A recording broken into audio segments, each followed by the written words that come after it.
Bonjour, je me présente, je m'appelle Grace Ekomi, j'ai 38 ans, j'habite la ville de Reims en Champagne-Ardenne. Je suis auto-entrepreneur et je suis CEO de l'entreprise Grace Beauty Fashion. Donc Grace Beauty Fashion est une entreprise de produits et de services qui fait la promotion et la valorisation du Made in Africa. Concrètement, en termes de services, je propose des services de maquillage essentiellement aux mariés parce que je suis aussi maquilleuse de profession. Et en termes de produits, je propose donc du maquillage, des bijoux, accessoires et vêtements en imprimé wax. Et pourquoi j'ai choisi essentiellement le Made in Africa? J'ai choisi le Made in Africa essentiellement pour trois raisons. Donc la première raison, c'est déjà pour la valorisation de la culture africaine, parce que moi-même étant africaine et vivant en France, donc étant de la diaspora, je me suis rendu compte qu'on nous projetait toujours une image assez négative de l'Afrique, ou alors le fait de vivre longtemps en Europe, on peut perdre ses racines, et le fait de redécouvrir l'Afrique à travers ses vêtements, à travers la culture riche, ça me permet pour moi déjà personnellement de pouvoir le valoriser et le faire connaître en fait cette culture aux Occidentaux et à toutes les autres communautés qu'on peut fréquenter ici en vivant en Occident.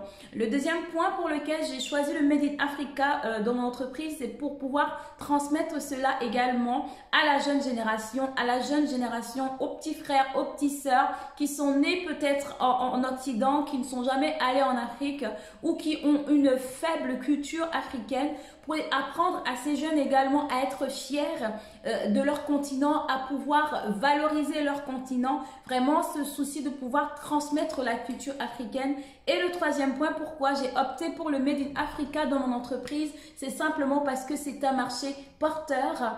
La diaspora est immense, que ce soit en France, l'Europe entière ou les Amériques, et la population noire est toujours assez friande de tout ce qui revient d'Afrique, que ce soit en termes alimentaires, que ce soit en termes de cosmétiques, que ce soit en termes vestimentaires.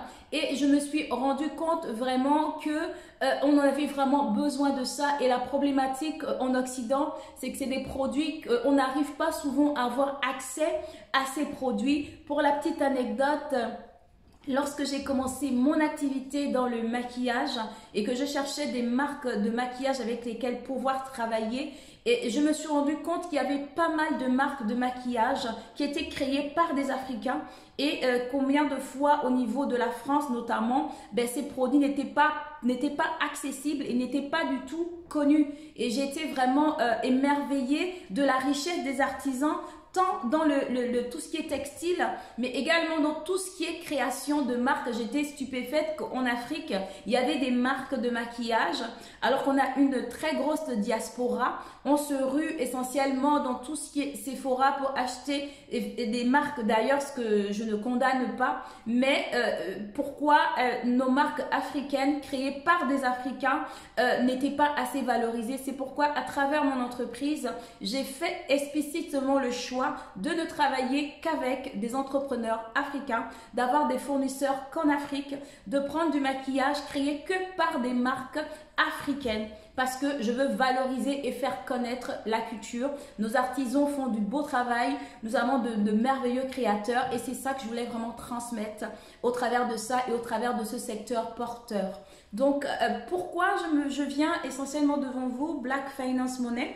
C'est parce que je souhaite essentiellement étendre mon offre de produits. Comme je disais, je propose des marques de maquillage, mais je propose également des bijoux et accessoires. Donc, il y a une problématique qui concerne essentiellement les femmes africaines, c'est la problématique des soins de peau. Donc, en vivant en Occident, on n'a pas trop accès à nos produits parce que la peau noire est une peau assez spécifique. On n'a pas assez accès à nos produits, ou si on en a, c'est si quelqu'un va en Afrique, il ramène, mais quand il va ramener, ça ne tiendra pas longtemps. Et pour pouvoir, par rapport à nos boutiques, par exemple, de détaillants, les produits ne sont pas assez réguliers et ou alors les commerçants qui proposent des produits Made in Africa sont en ligne ou alors c'est pas correctement desservi. Donc j'ai été confrontée à cette problématique déjà par rapport à ma première clientèle à qui je proposais mes produits de bijoux et accessoires, qui me demandait assez souvent si je pouvais ramener également des soins de peau. Et après étude de marché, je me suis rendu compte que c'était quelque chose qui était assez problématique pour la femme noire de manière générale. Et c'est suite à ce besoin que j'ai pu constater au sein de la diaspora que j'ai décidé de pouvoir créer une marque de cosmétiques à base encore évidemment des produits Made in Africa, tels que par exemple le beurre de cacao, le beurre de menthe, qui sont des produits très hydratants pour l'hiver et qui ne répondent pas seulement aux besoins de la femme, mais qui répondent également aux besoins des hommes et de nos enfants. Et également même pour la communauté par exemple blanche en été, tout ce qui est beurre de karité, beurre de cacao aide à hydrater la peau et aide à bronzer pour les peaux blanches. Donc, m'étant rendu compte de ça, j'ai décidé de pouvoir élargir mon offre en créant ma marque de cosmétiques. Donc, concrètement, je vise la diaspora, que ce soit en France, que ce soit en Europe, que ce soit en Amérique, notamment en Amérique du Nord. Et je souhaite essentiellement travailler en Internet. C'est-à-dire que j'ai fait le choix de pouvoir travailler en e-commerce, me lancer dans le e-commerce et pouvoir proposer mes produits en e-commerce de telle sorte que tu sois à Lyon, tu sois à Montpellier, tu sois en Espagne, tu sois en Allemagne, que tu sois à New York, tu puisses pouvoir avoir accès à tes produits cosmétiques en tout temps.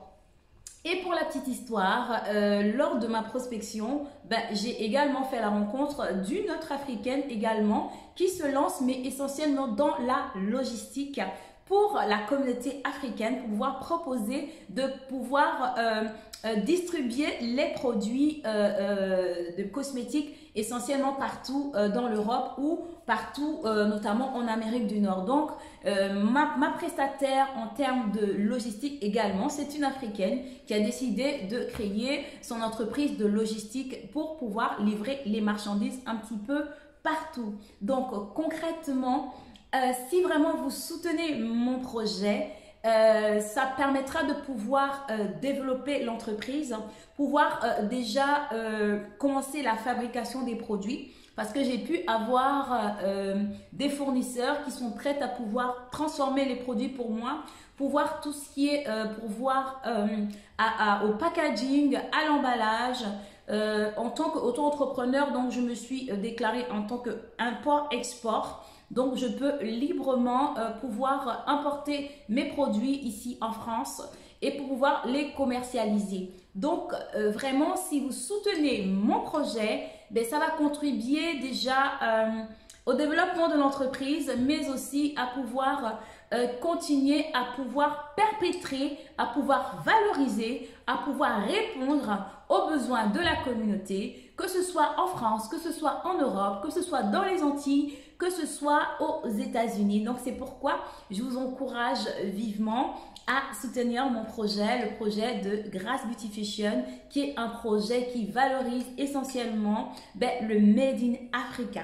Donc, je vous remercie infiniment.